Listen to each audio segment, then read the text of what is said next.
Why is suicide happening among teenagers? I had read a novel entitled 13 Reasons Why, written by Jay Asher and published by Razorbill in 2007, that dealt with a similar issue, suicide. This book is about Clay Jensen returning home from school, just to discover a mysterious package waiting at his front doorstep. Shocked and in disbelief, he finds 7 cassette tapes, numbering 1 to 13 on each side, and the voice from the other side of the cassettes is none other than Hannah Baker, his former classmate and crush who had committed suicide. Clay does not want anything to do with her death. Her secrets should be buried alongside her. But her voice tells Clay that his name is on one of the tapes, that he, one way or another, is one of the reasons for her death. As he listens to the tapes, he uncovers her dark past and experiences, and learns that there is a side to each person to whom Hannah attributed her reasons for killing herself. From a terrible rumor that started after her first kiss, to being bullied, to being taken advantage of by her friends, and finally to blaming herself for the unfortunate events that happened later in the tapes. All of these are meaningless occurrences to others, but for Hannah, it adds up for a snowball effect. Clay's sense of innocence and kindness is challenged by the feeling of guilt he has for himself, that he didn't manage to pull her out of the deep.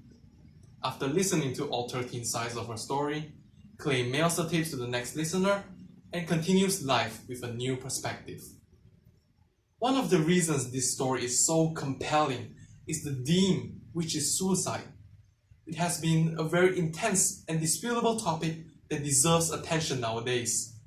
Though the act of Hannah accusing others as a reason for suicide can be cruel, there is an intended message to be passed on to every teenager out there.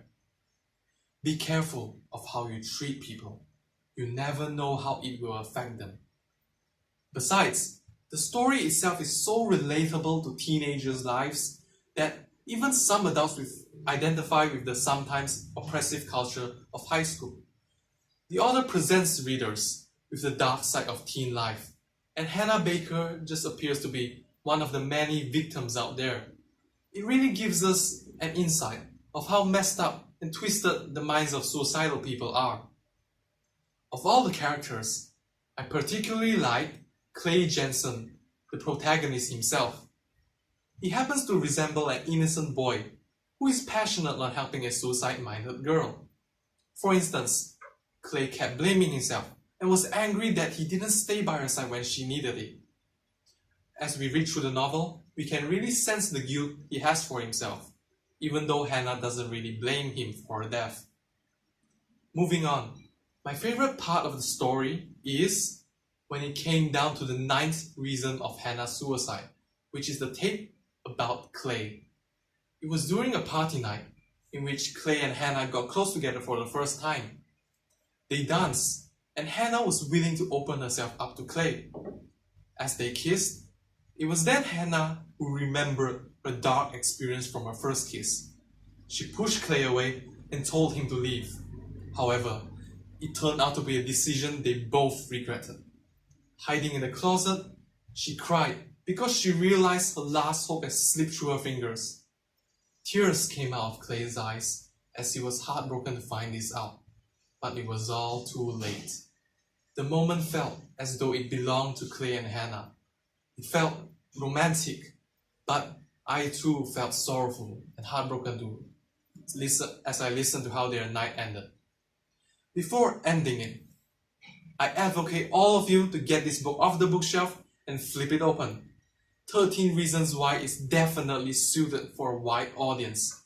Whether it be teenagers or matured grown-ups, we can all relate even a small part of this story to ourselves.